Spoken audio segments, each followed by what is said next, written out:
बात छोटी उम्र और बुलंद इरादों की कर लेते हैं। देखिए, दुनिया की सबसे छोटी उम्र की पर्वतारोही सानवी सूद ने इतिहास रच दिया है। 8 साल की उम्र में सानवी ने रूस की सबसे ऊंची चोटी एल्बर्स को फतह कर लिया है। बर्फीले तूफानों से लड़कर सानवी ने -25 डिग्री तापमान में रूस की सबसे ऊंची एल्बर्स के शिखर पे शान से तिरंगा लहराया। आज सानवी की इस कामयाबी पे पूरे देश को नाज है।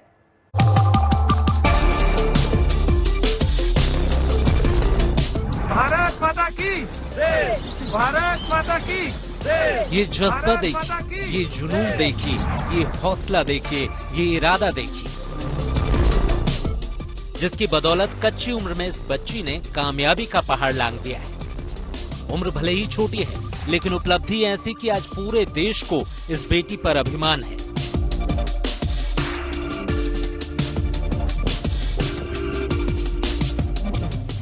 तस्वीरों में दिख रही ये सानवी सूद है, जिनकी उम्र महज 8 साल है, और इस छोटी सी उम्र में सानवी ने रूस की सबसे ऊंची चोटी एल्बर्स को फतह कर लिया है। इसके साथ ही सानवी सूद माउंट एल्बर्स को फतह करने वाली दुनिया की सबसे छोटी पर्वतारोही बन गई है। भारत माता की, भारत माता की, भारत माता की। मैं 7 इयर्स थी जब मैं माउंट एवरेस्ट बेस कैंप गई थी। बर्फीले रास्तों और तूफानों के बीच रूस की सबसे ऊंची चोटी को फतह करने का अभियान सानवी और उनके पिता दीपक सूद ने 24 जुलाई को शुरू किया था। कुछ दूर तक सानवी को पिता का साथ तो मिला, लेकिन मौसम खराब होने के चलते दीपक बीच में ही रुक गए। लेकिन सानवी ने हार नहीं मानी। तूफानों से लड़कर -25 डिग्री तापमान में सानवी गाइड के साथ अकेले ही अपनी मंजिल की ओर बढ़ चली। बस जब मुझे वो हुआ था, जब मुझे लगा था कि पापा मेरे पीछे नहीं आ रहे, तो फिर मैंने गाइड को बोला था कि मुझे बात करनी है। मैंने उनको पापा को बोला कि पापा आप आओ। मैंने पापा को बोला कि आप आओ, फिर ही मैं चलूँगी। पापा कहते नहीं, आप चलो, मैं आ रहा हूँ। फिर मैं ऐसे चलती रही।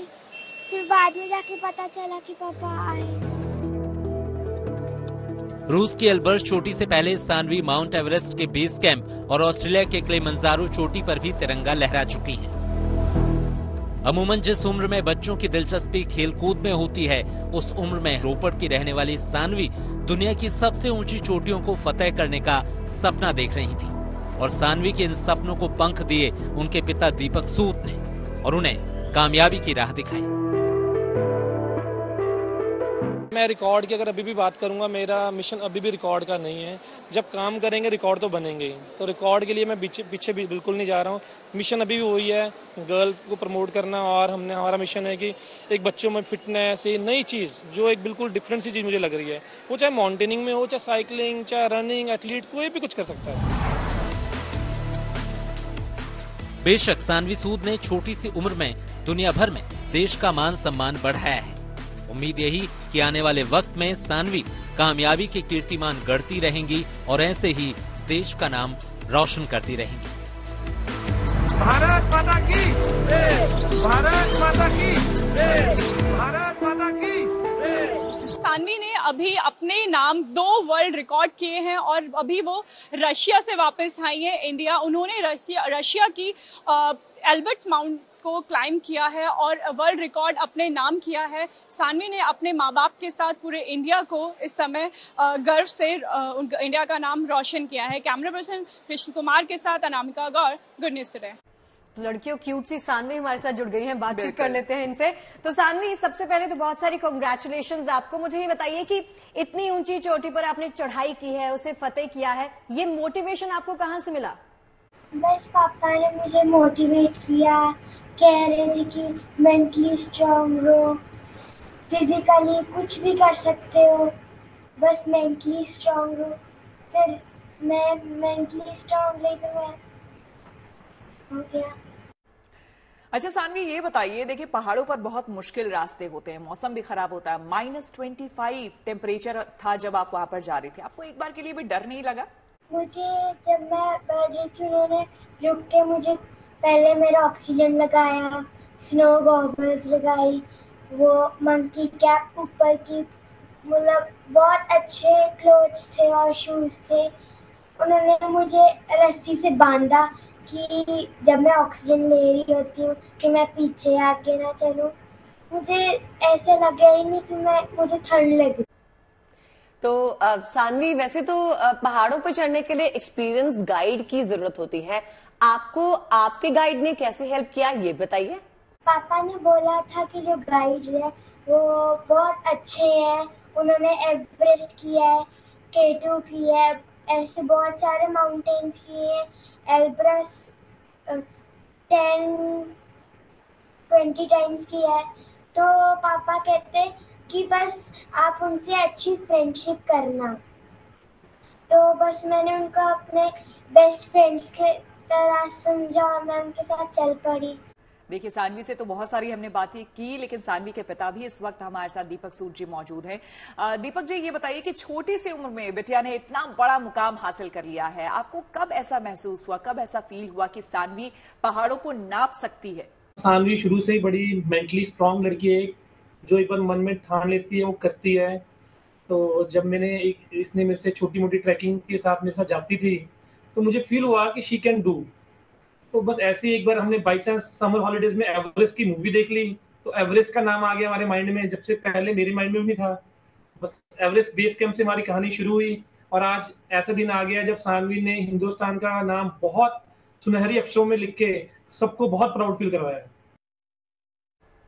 अच्छा दीपक जी, ये बताइए कि अब तक सानवी ने किन किन चोटियों को फतेह किया है? अफ्रीका की हाईएस्ट पीक माउंट किलिमंजारो को सबमिट किया, उसके बाद उसने ऑस्ट्रेलिया की हाईएस्ट पीक माउंट कोजिको में विंटर्स में किया, एक तरह से मतलब बर्फबारी में। अदरवाइज माउंट कोजिको को लोग समर्स में करते हैं जब बिल्कुल भी बर्फबारी नहीं होती, बट उसने उस चोटी को भी, इजी चोटी को भी डिफिकल्ट फेज में किया, बर्फबारी में 7 से 8 फीट बर्फ में। और उसके बाद अभी एल्ब्रस की चोटी को करके, वो बहुत ही मतलब टिपिकल और एक डिफिकल्ट माउंटेन था, बट सानवी की विल पावर और उसकी एनर्जी ने she did it. Deepak ji, मुझे ये बताइए कि कहते हैं ना कि चोटियों पर चढ़ते वक्त मौसम जो है बहुत बड़ा चैलेंज बन जाता है, तो आपके सामने कौन कौन से चैलेंजेस आए वो बताइए। मैं सच में, क्योंकि ये जो इस बार इसने माउंट एवरेस्ट पे किया है, अलग से इंस्पिरेशनल और मोटिवेशनल बन गया मेरे लिए भी, क्योंकि मुझे याद है, क्योंकि ये और मैं समिट नाइट के लिए भी हम इकट्ठे ही गए थे। जब लेकिन रात को 1-1:30 बजे हम अपना स्टार्ट पॉइंट करने लगे, वेदर फोरकास्ट क्लियर था कि इतना ज्यादा ठंड नहीं है और विंडी नहीं होगा। वहां पे विंड का बहुत इंपॉर्टेंट फैक्टर आता है, जब आप माउंटेन को क्लाइंब कर रहे हो, विंड प्रेशर नहीं होना चाहिए, क्योंकि विंड आपको अपोजिट पीछे गिरती है। तो लेकिन जब मैं 1-1:30 बजे हम स्टार्ट करने लगे, तो मुझे लगा कि यार विंड प्रेशर काफी ज्यादा है। और उसके बाद जब हम चलना शुरू किए, तो मेरे माइंड में, मैं सच बताऊं, being a father, I know my daughter very well, but that time she is also representing our nation and we are very near to our summit. तो मुझे अपने, लेकिन पीछे behind, I am also having one more daughter 2 years old, मुझे अपने wife, मुझे अपने mother और पेरेंट्स सबका थोड़ा मन में आया। तो मैंने बोला कि she is having a good guides with them. तो मैं थोड़ा सा, मेरे मन में हुआ कि नहीं यार, किसी पॉइंट पे अगर सेंटर में जाके मुझे कुछ इशू हुआ तो मैं इसको वीक ना कर दूं। और सेकंड, अगर सानवी को कुछ, मतलब सानवी ऑक्सीजन लगा के जा रही थी, जैसे मैंने इसको देखा ना जाते हुए, ये बड़ी स्ट्रांगली जा रही थी, क्योंकि मेरे से थोड़ा 50 मीटर आगे थी, रस्सी के सारे लाइन में, सब लोग लाइन में जा रहे थे, बट ये बहुत स्ट्रांगली जा रही थी और किसी को मतलब रुक के औरों को डिस्टर्ब नहीं कर रही थी। तो मुझे लगा कहीं मैं इसको देख के आगे जाके कहीं मैं वीक ना पड़ जाऊं कि बेटी वीक हो रही है, लेट्स गो बैक। तो मैं उस वीकनेस को दूर करने के लिए आई जस्ट थिंक कि मैं छोड़ देता हूँ, लेट हर गो, जो बेस्ट होगा शी कैन डू। और मैंने इसको वॉकी टॉकी पे मोटिवेट करता रहा, इसको बताता रहा मैं पीछे आ रहा हूँ, बट उस चीज को इसने बहुत स्ट्रांगली और बहुत अनइमेजिनेबल, मैं बोलूँ, इसने क्लाइम किया उसे। चलिए आपकी मुलाकात करवाते हैं एक ऐसी टीचर के साथ जिनके लिए छोटे बच्चों को पढ़ाना किसी मिशन से कम बिल्कुल नहीं। रायपुर के रामनगर के प्राथमिक स्कूल की ये टीचर हैं, अपनी पढ़ाई के तरीके को लेकर काफी चर्चा में आ गई हैं। चर्चा इसलिए हो रही है क्योंकि उनके पढ़ाने के तरीके को न सिर्फ अनोखा माना जाता है, बल्कि उनकी इस पहल से बच्चों की पढ़ाई में सुधार भी आया है। बच्चे पढ़ाई के साथ साथ अनुशासन भी सीख रहे हैं। क्या है बच्चों को पढ़ाने का ये अनोखा तरीका, अभी देखिए।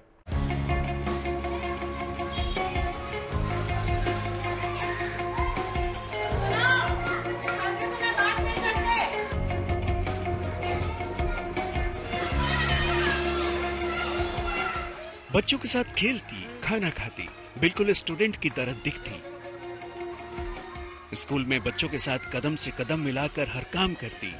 असल में यह है टीचर जानवी यदु और इनका मकसद है छात्र छात्राओं की बेहतरी। स्कूल में बच्चों को बेहतर शिक्षा देने और उनमें अनुशासन का भाव जगाने के लिए ही शिक्षिका जानवी ने यह ड्रेस धारण किया है। इनका मकसद भी पूरा होता दिख रहा है। जब इन्होंने स्कूल ड्रेस में स्कूल आना शुरू किया तो बच्चों ने भी जरूरी तौर पर स्कूल यूनिफॉर्म पहनकर आना शुरू कर दिया। तो ये था कि बच्चे यहाँ पर प्रॉपर यूनिफॉर्म में नहीं आते थे, तो स्कूल हो और फिर यूनिफॉर्म ना हो, ये ठीक वैसा ही हो जाता है जैसे सैनिक हमारे वर्दी में ना दिखें, तो इसलिए। और इसके बाद करके आने के बाद ये फ़ायदा हुआ कि बच्चे ज़्यादा अच्छे से घुलने मिलने लगे, मतलब फ्रेंडशिप ज़्यादा बढ़ी बच्चों से। तस्वीरें छत्तीसगढ़ की राजधानी रायपुर के रामनगर के शासकीय गोकुल राम वर्मा प्राथमिक स्कूल की है। टीचर जानवी जब तक स्कूल में रहती है छात्रों के बीच ही रहती है। ऐसे में बच्चे अपनी समस्या तो बताते ही हैं, उनमें आत्मविश्वास भी बढ़ रहा है। बच्चों को अच्छा भी लगता है, उनके पढ़ाई पे भी थोड़ा और मन लग रहा है कि हमारी मैडम ऐसे यूनिफॉर्म में आती हैं तो अच्छी लगती हैं, तो हमें भी साफ सुथरा आना है और डेली आना है ऐसा, तो बच्चे लोग थोड़ा इंटरेस्ट ले रहे हैं पढ़ने के लिए। टीचर जानवी का कहना है कि बच्चों को प्रेरित करने के लिए ही उन्होंने नए गेटअप को अपनाया, तो कई लोगों ने हैरानी भी जताई, रोचक अनुभव भी हुए। कई बार बच्चों ने भी उनसे बच्चों जैसा ही बर्ताव किया और उनका भी बचपन का एक सपना पूरा हो गया। मुझे एक बात बहुत अच्छी लगी कि स्कूल यूनिफॉर्म में, मतलब हम लोग भी ऐसे ड्रेस पहन के जाते थे, पर शर्ट्स जो थी ना वो वाइट हुआ करती थी, ऐसा अभी हुआ। और मेरी यूनिफॉर्म में एक भी फ़ोटो नहीं थी कभी, तो ये मेरा मलाल ख़त्म हो गया कि अब मेरे पास काफ़ी सारी फ़ोटोज़ हैं यूनिफॉर्म पहने हुए। बच्चों के लिए पहली गुरु उनकी माँ होती है, लेकिन उसके बाद बच्चों के बेहतर विकास में शिक्षक का ही रोल होता है। और एक अच्छे शिक्षक को पता होता है कि बच्चों को उनके लक्ष्य का रास्ता कैसे दिखाना है। शायद ऐसा ही कुछ करने की चाहत टीचर जानवी की है और वो इसमें काफी सफल होती दिख रही हैं। रायपुर से महेंद्र नामदेव के साथ bureau report, good news today. और आइए अब अजमेर का रुख कर लेते हैं, जहां पर एक स्कूल टीचर का रिटायरमेंट जिंदगी का ऐसा यादगार पल बन गया जिसे वो शायद कभी भूल ना पाए। 35 साल की नौकरी के बाद जब आशा त्रिपाठी सरकारी स्कूल से रिटायर हुई तो उनके लिए लग्जरी लिमोजीन कार तैयार खड़ी थी और साथ में था लग्जरी कारों का पूरा काफिला। क्या बात है। अक्सर देखिए आपने लोगों के रिटायरमेंट पार्टी के बारे में सुना होगा, देखा भी होगा, लेकिन ये रिटायरमेंट पार्टी कुछ खास दिखाई दी, कुछ अलग से दिखाई दी। स्कूल के बच्चों से लेकर साथी टीचर्स ने नाचते झूमते गाते आशा त्रिपाठी को विदा किया। इस पल को और भी ज्यादा खास बना दिया उनके पति ने।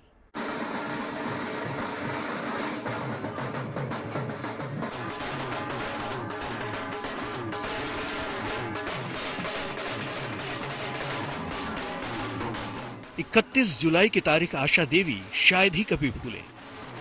पहली बात ये कि अजमेर के सरकारी स्कूल की टीचर आशा त्रिपाठी इस दिन रिटायर हुई, लेकिन इस रिटायरमेंट समारोह को यादगार उनके पति और उनके बेटे ने बना दिया। और इस दिन को यादों में संजोने की वजह है ये 26 फीट लंबी आलीशान लिमोजिन कार, जिसमें बैठकर आशा त्रिपाठी स्कूल से अपने घर पहुंची और उसके पीछे चला लग्जरी गाड़ियों का काफिला।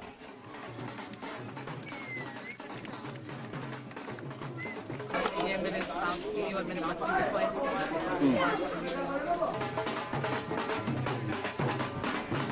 स्कूल के कैंपस में इंपोर्टेड लिमोजिन कार को देखकर हर कोई हैरान रह गया। इतनी बड़ी गाड़ी शायद ही कभी गांव में आई हो। जैसे ही लिमोजिन स्कूल कैंपस में पार्क हुई, उसे देखने और निहारने के लिए लोगों की भीड़ लग गई। ये पूरी लग्जरी तरीके से गाड़ी है। इसमें सुपर पावरफुल एसी लगा हुआ है। इसके अंदर लग्जरी जो होते हैं डनलप्स के जो सोफे लगे हुए हैं, बैठने का पूरा लग्जरी फ्रिज है, अंदर टीवी है, अंदर मॉकटेल्स और जो है उनकी पूरी व्यवस्था करी गई है। मतलब जो लग्जरी के अंदर आप जो महंगी से महंगी गाड़ियों की अगर बात करेंगे या लंबी गाड़ियों की बात करेंगे तो सबसे लंबी गाड़ी जो आती है वो लिमोजिन गाड़ी आती है। ढोल नगाड़ों की थाप पर नाचते झूमते शिक्षकों ने आशा त्रिपाठी की विदाई समारोह को खास बना दिया। स्कूल के बच्चों और शिक्षकों ने फूल बरसाकर धूमधाम से उन्हें विदाई दी। 35 साल की नौकरी के बाद आशा त्रिपाठी अजमेर के हाथीखेड़ा गांव की सरकारी स्कूल से सोमवार को रिटायर हुई। उनके घर वालों ने रिटायरमेंट को खास बनाने के लिए हेलीकॉप्टर का प्लान किया था, लेकिन किसी वजह से हेलीकॉप्टर का इंतजाम नहीं हो पाया। ऐसे में लिमोजीन गाड़ी से विदाई का प्लान किया गया। हमारा विचार था कि जब ये सेवानिवृत्त हों तो 35 वर्ष की सेवा में जो इन्होंने अपने जीवन के उतार चढ़ाव देखे थे, तो इस समारोह को हम बहुत ही शानदार और यादगार बनाना चाह रहे थे। तो हमने हेलीकॉप्टर के लिए इसका प्लान किया था। तो मौसम इस समय थोड़ा ख़राब है, हेलीकॉप्टर में उपलब्ध नहीं हो पाया, इसलिए फिर हमने विचार करा कि कोई ऐसी चीज़ के द्वारा हम इनका सेवानिवृत्ति संपन्न करें, और फिर हमने ये प्लान करके इस गाड़ी के लिए हमने करा। आगे आगे लिमोजीन गाड़ी और पीछे पीछे लग्जरी गाड़ियों का काफिला। आशा त्रिपाठी के पति सूर्यकांत त्रिपाठी ने पत्नी के रिटायरमेंट समारोह को जिस आलीशान तरीके से प्लान किया, उसे आशा त्रिपाठी शायद ही कभी भुला सकें। Bureau report, good news today.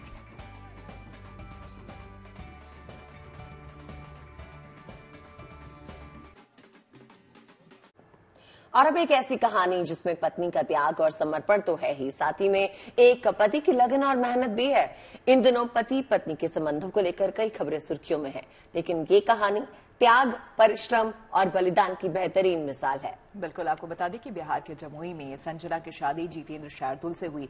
जब शादी हुई तो जितेंद्र आर्थिक तंगी से जूझ रहे थे, पढ़ाई पूरी कर पाना मुमकिन नहीं था। ऐसे में पत्नी ने जिम्मेदारी उठाई और अपने गहने तक बेच दिए। संजना के इसी सहयोग और संघर्ष का नतीजा है कि आज पति पत्नी दोनों सरकारी नौकरी कर रहे हैं। बिहार के जमुई में जितेंद्र शार्दुल और संजना की आजकल खूब चर्चा हो रही है, खासतौर से संजना की, जिनके संघर्ष की कहानी को अगर आप जानेंगे तो यकीनन हैरान हो जाएंगे।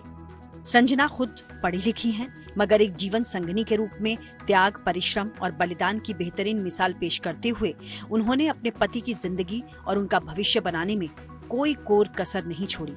यहाँ तक कि जितेंद्र की पढ़ाई के लिए गहने तक बेच दिए। नौबत आई सर, इनके घर का स्थिति सही नहीं था, खाने के लिए भी सोचना पड़ता था। उसके बाद इसीलिए बेचना पड़ा। उसके बाद ये ग्रेजुएशन किए जी। उसके बाद क्या हुआ? उसके बाद 2007 में इनकी जॉब हुई, फिर धीरे धीरे धीरे धीरे सारा स्थिति सही होने लगा। दरअसल साल 2002 में संजना की शादी मैट्रिक पास जितेंद्र शार्दुल से हुई। आर्थिक रूप से कमजोर जितेंद्र को संजना के पिता घर जमाई बनाना चाहते थे, लेकिन जब जितेंद्र ने इनकार किया तो संजना भी अपने पति के हक में खड़ी हुई। इनका तो रोल ऐसा था कि हमें नहीं लगता कोई लड़की इतना बढ़िया से सुख सुविधा छोड़कर वो किसी के साथ चलने के लिए तैयार हो जाएगा जिसका कोई अता पता नहीं कि उसका मंजिल कहाँ रुकेगी। तो ये मेरे लिए हिम्मत का काम की है, मतलब दुख में तो और नहीं छोड़ी, सुख तो छोड़ दीजिए। संजना के संघर्ष, उनके त्याग को बयां करते हुए जितेंद्र भावुक भी हुए।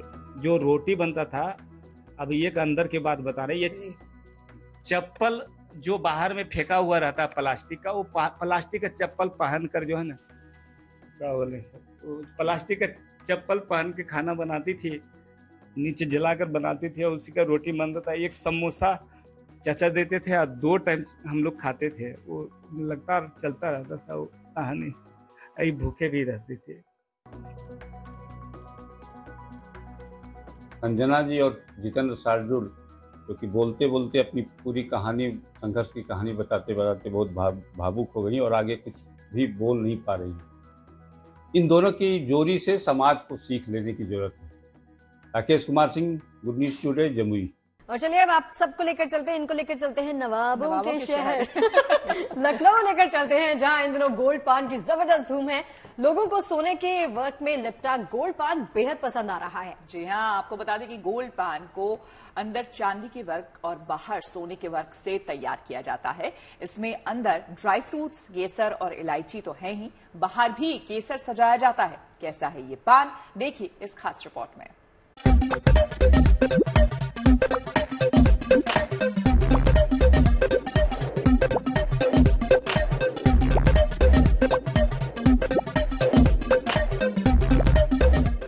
खई के पान बनारस वाला, खुल जाए बंद अकल का ताला। डॉन फिल्म का ये गीत बहुत मशहूर हुआ था, लेकिन अब इतने साल बाद नवाबों के शहर लखनऊ में एक पान ऐसा भी है जिसकी कीमत और जिसके बारे में जान करके आपको बहुत आश्चर्य होगा। वो है गोल्ड पान। शाही गोल्ड पान ऐसा पान है जिसमें चांदी का नहीं, सोने का वर्क है। और लखनऊ में राष्ट्रीय पान दरबार में हम हैं, तो ये पान तो हमें लगे हुए दिख रहे हैं, लेकिन जो गोल्ड पान है, जो सबसे ज्यादा खास और इस समय चर्चा में भी है, उसकी बात हम करते हैं यहाँ जो संजय चौरसिया जी, जिन्होंने तैयार किया है इस पूरे गोल्ड पान को, तो हम उनके हाथ में भी देख पा रहे हैं। ये बताइए क्या है ये गोल्ड पान? चांदी का वर्क तो हम लोगों ने सुना था, लेकिन गोल्ड पान क्या है? ये 24 कैरेट का गोल्ड का वर्क है जो इसको लगाते हैं हम लोग। इसमें अंदर भी कई तरीके की फिलिंग करते हैं, जैसे आप सामने देख रहे हैं केसर है, इसके अंदर थोड़ा सा ड्राई फ्रूट लगता है और इसको तैयार करने में कम से कम आधे घंटे का समय लगता है। इसको जब खाता है आदमी तो एक अलग तरीके की फीलिंग और एक अलग ही मजा आता है, क्योंकि चांदी तो हर आदमी खाता है लेकिन सोना कोई नहीं खाता है। अच्छा, ये जो वर्क है ये सोने का वर्क है, इसके ऊपर हम सैफरॉन यानी केसर भी देख रहे हैं। जी जी जी, इसके ऊपर ये आप जो देख रही हैं ये प्योर सोने का वर्क है और इसके ऊपर जितना भी देख रही हैं ये पूरा सैफरॉन है प्योर। अंदर थोड़ा सा ड्राई फ्रूट और कई तरीके की चीज़ें जो है हम लोग डालते हैं, उसको खाने का एक अलग ही स्वाद हो जाता है जब ये पूरा पान खाया जाता है। उसके साथ साथ ये देख रही है जो पूरा बॉक्स है, इसी बॉक्स में हम लोग इसको देते हैं। अच्छा, ये बताइए कि जैसे इसकी कीमत तो मेरे ख्याल से 1000 रुपए के करीब है। जी जी, इस समय जो हम लोग ने इसके जो प्राइस रखा है करीब 1000 रुपए का है, 999 रुपए का। अच्छा, 999 का पान आपने शुरू किया इसको, जाहिर सी बात है कि एक नए तरह की चीज है, लेकिन क्या लोग इसको पसंद कर रहे हैं? क्या ये इसको ले भी रहे हैं, खरीद भी रहे हैं? किस मौके के लिए खास तौर पर, या यहाँ आते हैं? पहले क्या होता था कि आदमी इसको सिर्फ देखता था, लेता नहीं था। अब धीरे धीरे ये पान कल्चर में आना शुरू हुआ है। लोग इसको अब जैसे अपने यहाँ तिलक, परीक्षा या कोई ऐसा फंक्शन होता है तब वो ले जाते हैं, या लखनऊ में अब शौकीन लोग बहुत हो गए हैं तो शौक में आके खा जाते हैं यहाँ पे कि चांदी तो हमने बहुत खाई है, आज सोना भी खा के देखते हैं। क्योंकि जिस हिसाब से सोने की महंगाई हो गई है तो आदमी कहता है कि हम लोग पहनते थे, आज खा के भी देखते हैं।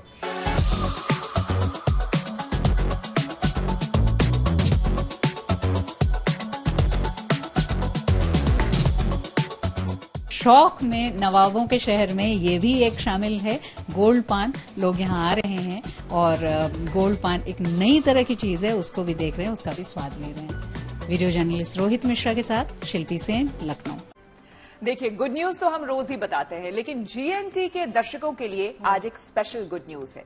अगर आप भी मशहूर होना चाहते हैं, आपके अंदर भी कोई हुनर है, तो आपके लिए जीएनटी मंच बनने वाला है। कैसे, ये आपको मैं बताऊंगी, लेकिन उससे पहले ये बताइए शगुफ्ता, देखिए हर किसी में कुछ ना कुछ टैलेंट है, ये हम जानते हैं। आप में क्या टैलेंट है? माशाल्लाह।